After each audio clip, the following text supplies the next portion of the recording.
Hello, ഞാനൊരു കാര്യം പറഞ്ഞോട്ടെ. ഇത് നെഗറ്റീവായിട്ട് ആരും എടുക്കരുത് കേട്ടോ.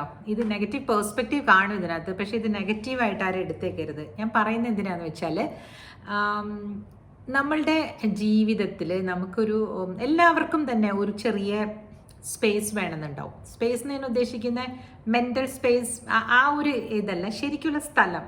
ഒരു ചെറിയ ഒരു ഒരു ഒരു ഒരു കോർണറിൽ ഒരു മേ ബി ഒരു നല്ല കോസി ആയിട്ടുള്ള ഒരു ചെയർ, ഇങ്ങനെ ചാരി കിടന്നിട്ട് ആകാശം നോക്കി തിങ്ക് ചെയ്യാൻ പറ്റുന്ന ഒരു ചെയർ, അത് എൻ്റേതാണ്, എൻ്റെ സ്വന്തമാണെന്ന് പറഞ്ഞിട്ട് അതെന്തിനാ മാഡം നിങ്ങൾക്ക് സ്വന്തമായിട്ടെല്ലാം വേണമെന്ന് പറയുന്നത്? അങ്ങനെയല്ല. ആ ചെയറിൽ പോയി കിടക്കുമ്പോൾ ഞാനിങ്ങനെ ആലോചിക്കും, എനിക്ക് എന്തൊക്കെ ചെയ്യാൻ പറ്റും അല്ലേ, ഒരു ഐഡിയ അല്ലേ, ഒരു രസമല്ലേ അതൊക്കെ. അപ്പം നിങ്ങൾ ഇങ്ങനെ ഒന്ന് ചേഞ്ച് ചെയ്ത് നോക്കിക്കോളൂ നിങ്ങളുടെ ജീവിതം.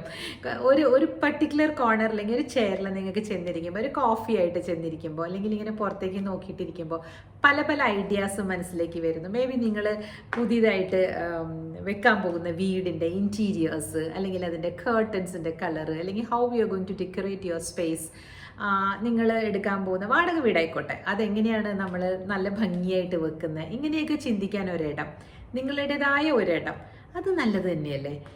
എപ്പോഴും ഇതെന്താ ഇപ്പം എവിടെയെങ്കിലും കിടന്നാൽ പോരെയെന്ന് ഒരാൾ ചോദിക്കണ്ടേ? അല്ല, നമുക്ക് നമ്മുടേതായ ഒരു ബെഡും, നമ്മളുടേതായ ഒരു ലിനനും, നമ്മുടേതായ ഒരു ബെഡ് കവറും എല്ലാം വേണം.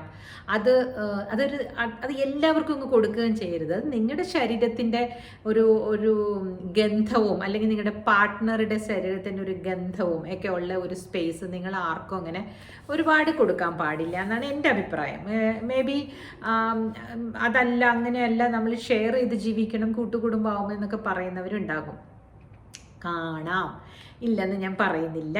പണ്ട് നമ്മൾ പഴയ സിനിമകളിലൊക്കെ കാണുമ്പോൾ എല്ലാവരും പായെല്ലാം ചുരുട്ടി വെച്ചിട്ട് പിന്നെ അത് വൈകുന്നേരം നിവർത്തിയിട്ട് കിടക്കുന്ന ഒരു സന്ദർഭങ്ങളൊക്കെ ഉള്ള സിനിമകളും കഥകളും എം ടിയുടെ തിരക്കഥകളിലുള്ള സിനിമകളിൽ എപ്പോഴും കാണാം അല്ലേ.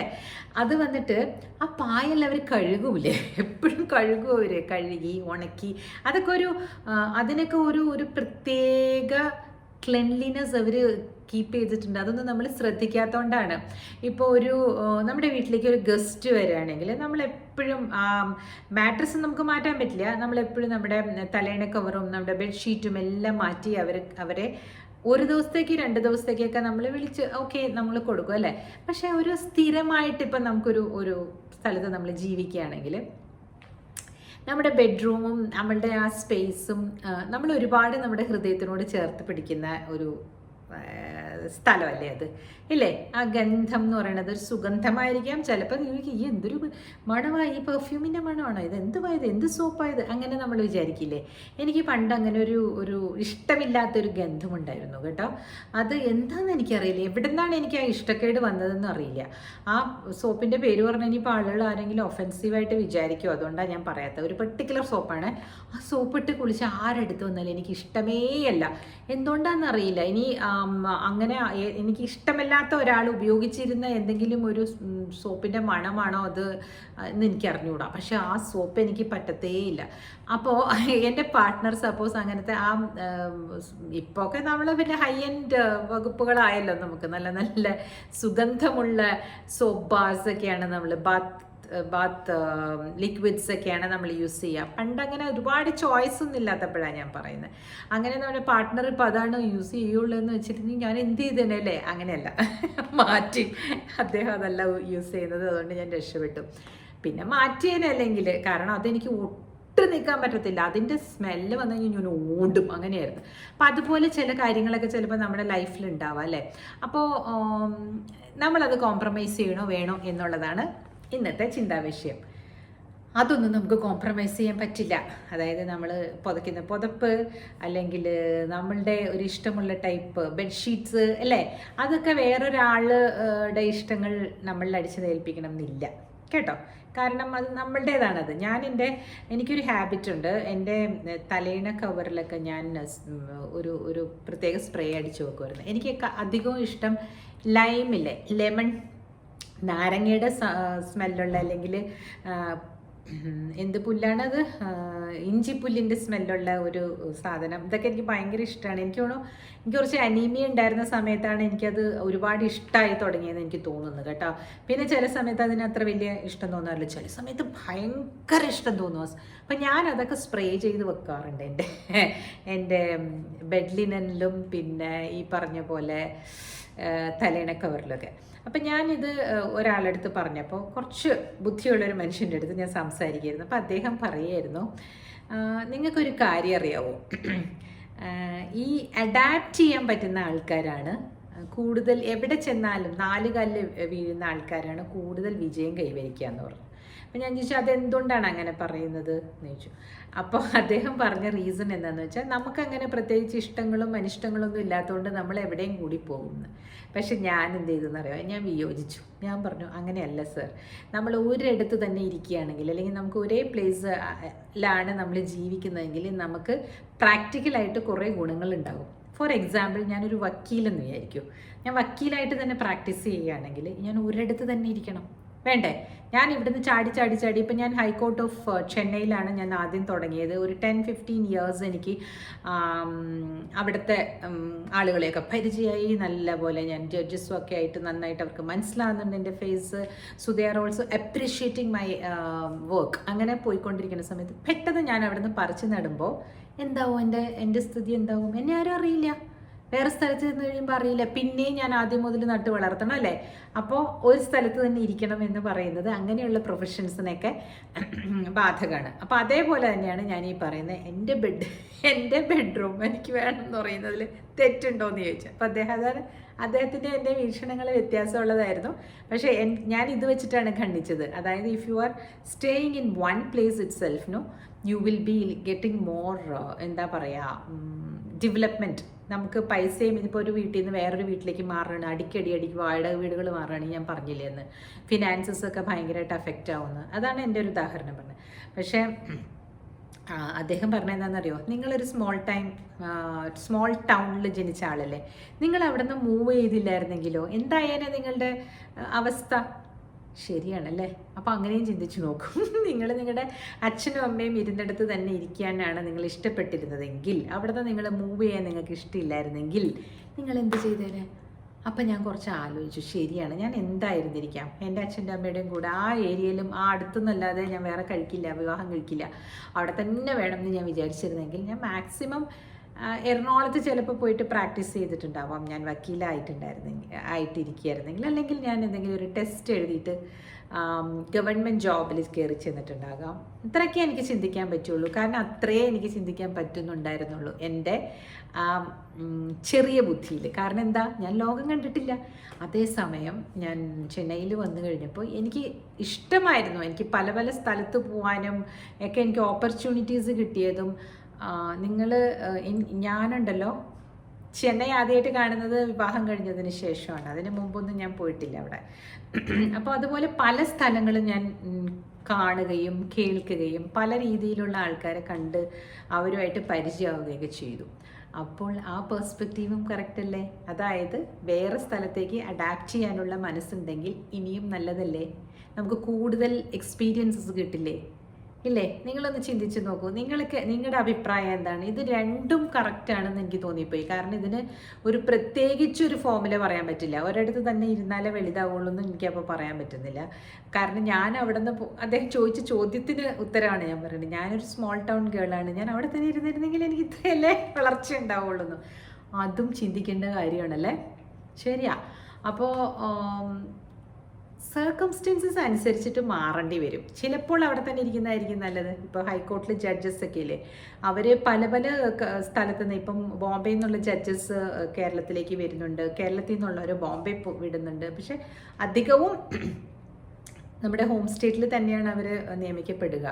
അല്ലാത്ത സമയങ്ങളിൽ ഇങ്ങനെ മാറ്റപ്പെടുമ്പോഴൊക്കെ അതും ഒരു പെർസ്പെക്റ്റീവ് അല്ലേ? അതും നല്ലതാണ്. ഓരോരോ സ്ഥലത്ത് ചെല്ലുമ്പോൾ അവിടുത്തെ കൾച്ചർ മനസ്സിലാക്കാനും അവിടുത്തെ ജീവിത ശൈലികൾ മനസ്സിലാക്കാനും ഒക്കെ നമുക്ക് ഒരു സാഹചര്യം കിട്ടും. നമ്മൾ മാറിപ്പോകാൻ നമുക്ക് കുഴപ്പമില്ലാത്തതുകൊണ്ട്. പക്ഷേ നമ്മളുടെ ഫിനാൻസസിനെ അത് ബാധിക്കും, പിന്നെ നമ്മുടെ കുടുംബജീവിതത്തെ ചിലപ്പോൾ ബാധിക്കും. ഇതെല്ലാം കോംപ്രമൈസ് ആകേണ്ടി വരും. അപ്പോൾ ഒരു സ്ഥലത്തിരിക്കുന്നതാണ് നല്ലതെന്ന് പറയാൻ തോന്നും അല്ലേ? ചിന്തിച്ച് നോക്കൂ, ചിന്തയ്ക്ക് വിടുന്നു അത് ആ ടോപ്പിക്ക്. കാരണം ഒരു ഗവൺമെൻറ് ഉദ്യോഗസ്ഥനാണെങ്കിൽ ഗവൺമെൻറ് ഉദ്യോഗസ്ഥന് ഒരു ഭാര്യയ്ക്ക് ജോലി ഉണ്ടെന്ന് വിചാരിക്കുക, അവിടെ തന്നെ ഒരു സ്കൂളിൽ ടീച്ചറാണെങ്കിൽ ഭാര്യയുടെ ജോലി വന്നിട്ട് ട്രാൻസ്ഫറബിൾ അല്ല. പക്ഷേ ഈ ഗവൺമെൻറ് ജോലിയുള്ള ആൾ, കേരളത്തിൽ ഉള്ള ആൾ ഓരോരോ സ്ഥലങ്ങൾ മാറി മാറി പോകേണ്ടതായിട്ട് വരും. ഞാൻ എൻ്റെ അച്ഛൻ്റെ അമ്മയുടെയും കഥയാണ് പറയുന്നത്. അച്ഛൻ വന്നിട്ട് സെക്രട്ടേറിയറ്റിലാണ് അദ്ദേഹത്തിൻ്റെ ജോലി ആരംഭിച്ചത്, തിരുവനന്തപുരത്ത്. അപ്പോൾ ആ സമയത്ത് 19 വയസ്സുള്ളപ്പോഴാണ് അച്ഛന് ജോലി കിട്ടുന്നത്. അപ്പോൾ അച്ഛൻ ഈ ഗ്രാമത്തിൽ നിന്നും യൊക്കൽ എന്ന് പറയുന്ന സ്ഥലത്ത് നിന്ന് തിരുവനന്തപുരത്തേക്ക് വണ്ടി പിടിച്ച് പോകണമെങ്കിൽ ഒന്ന് ആലോചിച്ച് നോക്കി. 19 വയസ്സുള്ള ഒരു കൊല്ലുന്ന പയ്യൻ അച്ഛൻ അവിടെ പോയി, അവിടെ തന്നെ കണ്ടുപിടിച്ചു, താമസ സ്ഥലം കണ്ടുപിടിച്ചു, അവിടെ നിന്നു. ഇംഗ്ലീഷൊക്കെ ഡെവലപ്പ് ചെയ്യാൻ വേണ്ടിയിട്ട് അദ്ദേഹം എന്താ ചെയ്യാറെന്നറിയോ? സെക്കൻഡ് ഷോയ്ക്ക് ഇംഗ്ലീഷ് മൂവീസൊക്കെ ഉണ്ടാവുന്നു. സൗണ്ട് ഓഫ് മ്യൂസിക് ഒക്കെ അച്ഛൻ അങ്ങനെ കണ്ടതാണ്. അത് 3-4 പ്രാവശ്യമൊക്കെ ഇരുന്ന് കാണും അത്ര. അവർ പൈസയൊന്നും ചോദിക്കില്ല, അവരൊക്കെ അറിയുന്ന ആൾക്കാരാണെന്നൊക്കെ. അങ്ങനെ പോയിരുന്നൊക്കെ കാണുന്ന കഥയൊക്കെ അച്ഛൻ പറഞ്ഞിട്ടുണ്ട്. അപ്പോൾ അവിടെ പോയി, അത് കഴിഞ്ഞ് അവിടെ ആളുകളായിട്ട് പരിചയപ്പെട്ടു. അങ്ങനെ പടിപടിയായിട്ട് പിന്നെ അച്ഛന് പിന്നെ ഗവൺമെൻറ് ജോബാകുമ്പോൾ ഇത്ര വർഷം കഴിയുമ്പോൾ ഒരു ട്രാൻസ്ഫറോ ഒരു പ്രൊമോഷനോ ഒക്കെ ഉണ്ടാവുമല്ലോ. അങ്ങനെ കുറേ വർഷങ്ങൾ കഴിഞ്ഞു. പല സ്ഥലത്ത് അച്ഛൻ ജോലി നോക്കി. അച്ഛൻ വിവാഹം കഴിച്ച് അമ്മയുടെ കൂടെ ഞങ്ങളുടെ വീടിൻ്റെ അടുത്ത് തന്നെയുള്ള റവന്യൂ ഓഫീസിൽ അച്ഛൻ റവന്യൂ ഇൻസ്പെക്ടറായിട്ട് കയറി. അങ്ങനെ കുറേ കാര്യങ്ങൾ അച്ഛൻ പറയുന്നത് കേട്ടിട്ടുണ്ട്. പിന്നെ ഞങ്ങൾ വലുതായി വരുന്ന സമയത്തൊക്കെ അച്ഛൻ പല സ്ഥലത്തായിരുന്നു. തൃശ്ശൂർ, കോഴിക്കോട്, പിന്നെ തിരുമാന്താംകുന്ന് അമ്പലത്തിൻ്റെ അവിടെ അച്ഛൻ പറഞ്ഞല്ലോ ഒരു സ്ഥലം, മലപ്പുറം, അങ്ങനെ കുറേ സ്ഥലങ്ങൾ, വയനാട്, ഇങ്ങനെ മാറി മാറി പോകുമായിരുന്നു. അമ്മ ടീച്ചറായിരുന്നു. അപ്പോൾ അമ്മ അവിടെ തന്നെ നിന്നതുകൊണ്ട് ഞങ്ങൾ പഠിച്ചതൊക്കെ തന്നെ അവിടെയുള്ള ലോക്കൽ സ്കൂൾസിലാണ്. അവിടെ ഒരു കോൺവെൻറ്റ് സ്കൂൾ വന്നപ്പോൾ അമ്മയ്ക്ക് സമാധാനമായി, അറ്റ്ലീസ്റ്റ് ഒരു ഇംഗ്ലീഷ് മീഡിയം സ്കൂളിൽ മക്കളെ ചേർക്കാമല്ലോ. അച്ഛൻ്റെ കൂടെ പല സ്ഥലങ്ങളിൽ പോയിരുന്നെങ്കിലോ അമ്മയുടെ കരിയർ അഫക്റ്റ് ആവും, ഞങ്ങളുടെ പഠിത്തം അഫക്റ്റ് ആകും അല്ലേ. അപ്പോൾ അത് വെച്ച് നോക്കുമ്പോൾ ഇത് ശരിയായിരുന്നു അല്ലേ, ഒരു സ്ഥലത്ത് നിൽക്കുന്നത്. അപ്പോൾ ഒരു ചട്ടക്കൂടിൽ നമുക്ക് പറയാൻ പറ്റില്ല. ഇപ്പോഴത്തെ കാലത്ത്, അന്നത്തെ കാലത്ത് ഗവൺമെൻറ് ജോലിയല്ലാതെ വേറെ ഒരു വഴിയില്ല ജോലി കിട്ടാനായിട്ട്. പ്രൈവറ്റ് സ്ഥാപനങ്ങളുണ്ടോ ഇങ്ങനെ ഇപ്പോൾ ഇത് ഉള്ളതുപോലെ? അന്നൊക്കെ പ്രൈവറ്റ് സ്ഥാപനങ്ങളിൽ ജോലി ചെയ്യാന്ന് പറഞ്ഞാൽ വളരെ മീനിയലായിട്ടാണ് ആൾക്കാർ കാണുക. ഇപ്പോഴത്തെ പോലെയല്ല, ഇപ്പോൾ IT ഫീൽഡിലാണോ വാവ് എന്ന് പറയും. അതേസമയം ഒരു IAS കിട്ടുന്ന ശമ്പളമോ IT ഫീൽഡിൽ കിട്ടുന്ന എഞ്ചിനീയറുടെ ശമ്പളവും തമ്മിൽ താരതമ്യം ചെയ്ത് നോക്കിയാൽ എങ്ങും നിൽക്കില്ല. അദ്ദേഹത്തിന് പവറുണ്ട്, പക്ഷേ ഇവർക്കോ പൈസ ഉണ്ട് അല്ലേ. അതുകൊണ്ട് അതൊന്നും കമ്പയർ ചെയ്യാൻ പറ്റില്ല. ഓരോരുത്തരുടെ ഇഷ്ടമാണ്. if you are going to get into a government job, you have to compromise on certain things like ഒരേ സ്ഥലത്ത് ഇരിക്കാൻ പറ്റില്ല, ഒരേ ഹസ്ബൻഡിനും വൈഫിനും ചിലപ്പോൾ ഒരേ സ്ഥലത്ത് ആയിരിക്കില്ല ജോലി, അങ്ങനെയുള്ളത്. IT ഫീൽഡിലുള്ളവർക്ക് അതേപോലത്തെ ഓരോ എന്താ പറയുക കരിയർ ഡൈലമ ഇങ്ങനെ വന്നുകൊണ്ടിരിക്കും. ഗവൺമെൻറ് ജോലിക്കാർക്ക് പെൻഷൻ ഉണ്ട്, അതാണ് cherry on the top of the cake എന്ന് പറഞ്ഞ പോലെ. അതുകൊണ്ട് കൂടെ ഉണ്ടാവും കേട്ടോ. ഈ സാലറി കുറച്ച് കുറവാണെങ്കിലും ഈ ബാങ്കുകളിലും ഒക്കെ ഒരു സെക്യൂർ ജോബല്ലേ. മറ്റേതൊക്കെ IT ഒക്കെ പിങ്ക് സ്ലിപ്പും അതൊക്കെ പെട്ടെന്നല്ലേ എടുത്ത് ഫ്ലാഷ് ചെയ്യണേ അല്ലേ. അമേരിക്കയിൽ പോയിട്ട് വരും പെട്ടെന്ന് നിപ്പിന്, പക്ഷെ വരുമ്പോൾ തിരിച്ചു വരുമ്പോഴേക്കും പിങ്ക് സ്ലിപ്പ് റെഡി ആയിട്ടുണ്ടാവും. ഒരു 50 വയസ്സൊക്കെ ആയി കഴിയുമ്പോഴേക്കും എന്താ പറയുക റിഡൻഡൻ്റ് ആയിട്ടുണ്ടാകും. കാരണം ദ ടെക്നോളജി കീപ്പ് ഡെവലപ്പിംഗ് അല്ലേ. ഇപ്പോൾ ആർട്ടിഫിഷ്യൽ ഇൻ്റലിജൻസ് വരെ വന്നു കഴിഞ്ഞു, എന്തൊക്കെയാണ് അല്ലേ നമ്മൾ അറിയേണ്ടത്. അപ്പം ഞാൻ പറഞ്ഞു വന്ന ടേക്ക് അവേ എന്താണെന്ന് വെച്ചാൽ, നമുക്ക് തന്നെത്താൻ ഒരു ഡെഫിനിഷൻ പറയാൻ പറ്റില്ല. നമ്മൾ ഒരു സ്ഥലത്ത് തന്നെ ഇരിക്കുന്നതാണോ നല്ലത്, ഗവൺമെൻറ് ജോലിയാണോ നല്ലത്, IT ജോലിയാണോ നല്ലത്, മെഡിസിൻ ആണോ നല്ലത്, വക്കീലാണോ നല്ലത്, ടീച്ചറാണോ നല്ലത്, ഒന്നും പറയാൻ പറ്റത്തില്ല ഇന്നത്തെ കാലഘട്ടത്തിൽ. എല്ലാത്തിനും അതിൻ്റേതായ നന്മകളും തിന്മകളും എല്ലാം ഉണ്ട്. അപ്പോൾ എന്ത് കിട്ടിയാലും പ്രസാദ ബുദ്ധിയോടുകൂടി സ്വീകരിക്കുക കേട്ടോ. കുട്ടികളായിട്ടുള്ള ആളുകളുണ്ട് ഇവിടെ, 10-25 വയസ്സ് മുതൽ 30-35 വയസ്സ് വരെയുള്ള ആളുകളോടാണ് ഞാൻ പറയണേ, പ്രസാദ ബുദ്ധിയോടുകൂടി സ്വീകരിച്ചോളൂ. എല്ലാം നന്മയ്ക്കായിരിക്കും വരുന്നത്. പിന്നെ have faith in you, believe in yourself. ഇത് ഞാൻ പറഞ്ഞുകൊണ്ടേയിരിക്കും, അതെൻ്റെ ഒരു മോട്ടോ ആണ്. എനിക്ക് ഭയങ്കര ബിലീഫാണ്, എൻ്റെ കഴിവിൽ എനിക്ക് ഭയങ്കര ബിലീഫാണ്. ചേച്ചിക്ക് എന്ത് കഴിവുള്ളതെന്ന് ചോദിച്ചാൽ സംസാരിക്കാനുള്ള കഴിവ്, അത് തന്നെ ഒരു കഴിവല്ലേ അല്ലേ.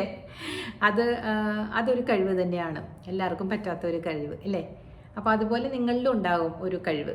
ആ കഴിവ് കണ്ടെത്തുക, ആ കഴിവിനെ എൻഹാൻസ് ചെയ്യുന്ന പോലുള്ള എന്തെങ്കിലും പ്രവൃത്തി ചെയ്യുക. May be you are an artist, നന്നായിട്ട് പടം വരയ്ക്കാൻ അറിയാം, 10 പേർക്ക് പടം വരച്ച് വിൽക്കാൻ ശ്രമിക്കുക, അവരെ പഠിപ്പിക്കാൻ ശ്രമിക്കുക, നിങ്ങളുടെ കയ്യിലുള്ള കല മറ്റുള്ളവർക്കും പറഞ്ഞു കൊടുക്കുക.